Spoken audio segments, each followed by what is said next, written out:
Charleston, South Carolina is a dream destination for many, but buying a home in the Charleston area isn't always as picturesque as the city itself. In fact, if you're not careful, you could end up with a property that comes with costly headaches. So this video is here to help you avoid these pitfalls. Whether you're relocating to Charleston or simply upgrading your current home, I'm going to share the types of homes you might want to think twice before buying based on my experience as a realtor here at 5 years. Now, I'm not here to scare you. There are plenty of amazing homes here in Charleston. But the key to a smart home purchase is knowing what to avoid. So let's dive in and talk about homes in Charleston you might regret buying. The first one is homes on a main road.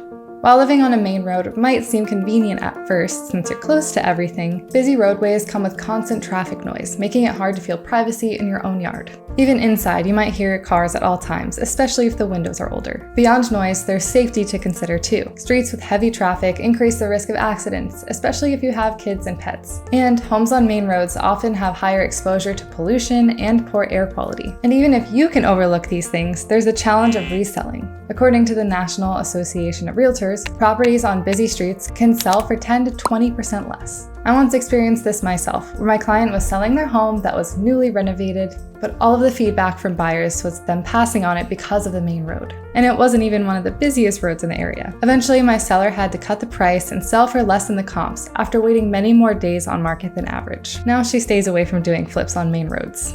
If convenience is your priority, consider homes near major roads, but not directly on them. You can still find easy access to amenities without sacrificing peace and long-term property value. The next is homes with solar panel loans. Solar panels can be a great feature. They're sustainable and can save you on your electric bill, but they can also become a financial burden if the seller hasn't paid off the loan tied to them. So many homeowners lease their solar panels or take out loans to finance the installation. If these loans aren't fully paid off before the sale, the responsibility of that loan can transfer to you as the buyer and can even impact your ability to buy the house, as this is factored into your debt to income ratio. It's not just about the loan either. Even if the solar panels are paid off, if the roof is aging beneath the panels and needs to be replaced, the solar panel company has to come out and take them down while the new roof is put on, then reinstall the solar panels onto the new roof. And they charge thousands of dollars to do this. I had one deal where the seller of the house my buyers were under contract for told us he paid $9,000 for this on top of the cost of the roof replacement. So with solar panels, the cost savings of no electric bill is great, and I'm all for sustainability. But look out for these things to make sure they're not a financial burden in the long run. The next one is homes with polybutylene pipes, which has come up here in Charleston. If you're considering purchasing a home built between the late 70s and 90s, check the plumbing carefully. Many homes from that era here in Charleston still have polybutylene pipes, which were once popular due to their low cost and ease of installation. It was the trendy new plastic. Unfortunately,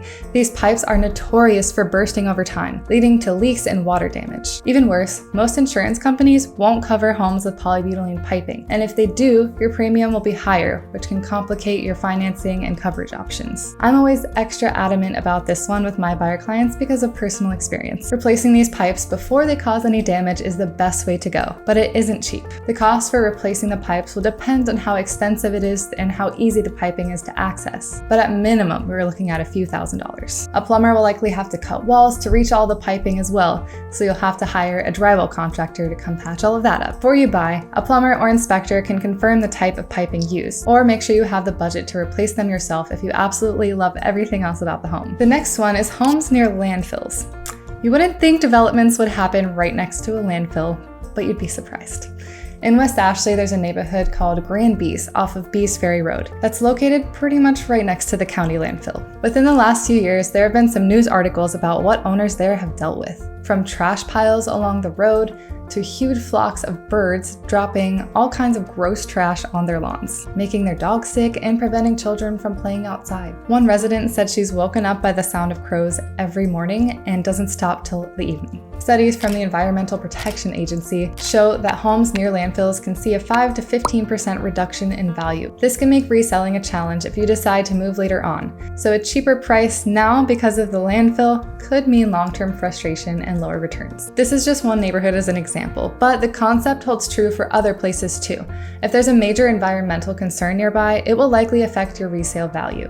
as less buyers will find that desirable. The next one is flipped homes. Flipping is very common here in Charleston, and I've worked with flippers and have had buyers purchase flipped homes, so I'm not against them. But not all flipped homes are created equal. Many flippers prioritize profit over quality, focusing on fast, cosmetic improvements rather than addressing the major systems. The pretty renovations might hide outdated wiring, an aging roof, old windows, or an HVAC system that's on its last legs. Most flippers leave these things intact if they're functional enough. Even with inspections, some issues can slip through the cracks, especially if work was done without proper permits or by unlicensed contractors. According to the U.S. Department of Housing and Urban Development, around 20% of flipped homes have some kind of unresolved defect that surfaced after purchasing. And unlike new construction, flips don't normally come with any kind of warranties, leaving you responsible for repairs down the line. Before committing to a flipped home, some things I'd recommend are requesting any documentation for renovations, asking about permits, and of course prioritizing a thorough inspection of all of the systems. What looks like a move-in ready house might end up needing tens of thousands of dollars in repairs or system replacements within a few years. If you don't have the budget for these surprises, think twice about jumping in. Kind of along the same lines, the next thing to watch out for is older homes with outdated systems. Even outside of the peninsula, in areas like West Ashley and James Island, still have many homes with outdated wiring or plumbing systems that weren't built to handle modern demands. Rewiring a home can easily cost over $10,000, and replacing the plumbing isn't much cheaper. And beyond the cost, these updates often require navigating permits.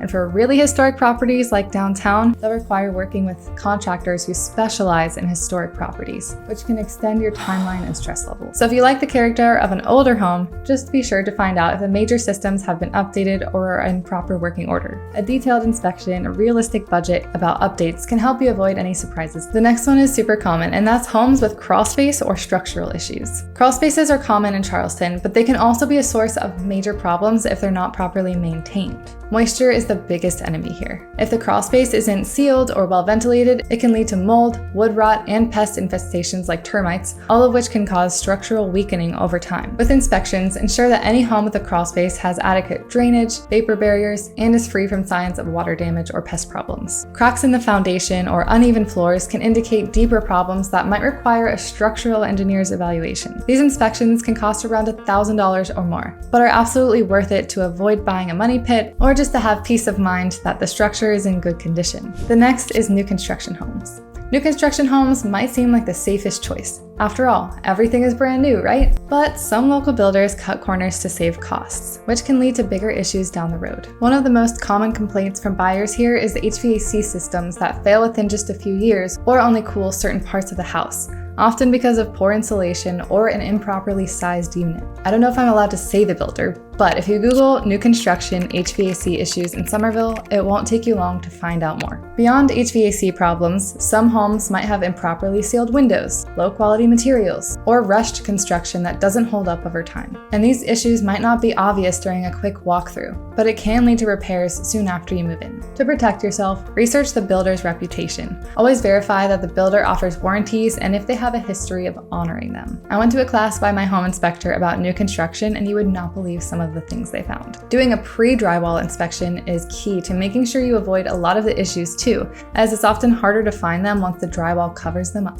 Investing in due diligence now can save you from dealing with headaches in the long run. The next thing is condos with structural problems or HOA issues. If you're thinking about buying a condo here for the cost savings, be cautious of properties with unresolved structural issues or dysfunctional HOAs. Some condos downtown and on James Island have faced costly repairs due to foundation problems, and at least one HOA I can think of has been in pending litigation for literal years, leaving homeowners frustrated at the lack of a resolution. These assessments and litigations can run into the tens of thousands of dollars per owner. And when there are issues like this, many banks won't lend, which will restrict your financing options on the buyer side and shrink your buyer pool on the selling side. A poorly managed HOA can make things worse, leaving you with unexpected fees or unaddressed maintenance. So I recommend doing your due diligence with HOA meeting minutes, financial statements, and of course inspections before buying. Now, the last thing I want to talk about today is Charleston's flooding, which I'm sure everyone knows about by now. Some areas are more vulnerable than others, like anything close to tidal rivers, as those are the ones that swell so much during high tides. Even if a property has been repaired after past flooding, there's a high likelihood it will happen again, especially with rising sea levels and the frequency of heavy storms. According to FEMA, Charleston ranks as one of the cities with the highest flood risks in the United States. Before buying, I recommend checking FEMA's flood maps and getting flood insurance no matter what flood zone your home is in, as there's always a risk of flooding in this entire coastal region. And if a home has flooded, the owner is supposed to fill that out on the disclosure. Okay, I know I said 10, but I have 2 bonus tips to look out for, as I just couldn't decide how to narrow it down. The next is homes with a really strong odor. Whether it's cigarette smoke or pet odors, it can be really hard to fully get rid of a strong odor, as smells can soak into the walls. Things like scraping popcorn ceilings, replacing carpet and flooring, and painting can help, but you might have to dig deeper by replacing subflooring, ductwork, and drywall, so just know it might be a costly headache. The other bonus thing to look out for is homes in master planned communities that have something going against it, like a backyard that's surrounded by other houses on all sides. Many of these more cookie-cutter communities are still building.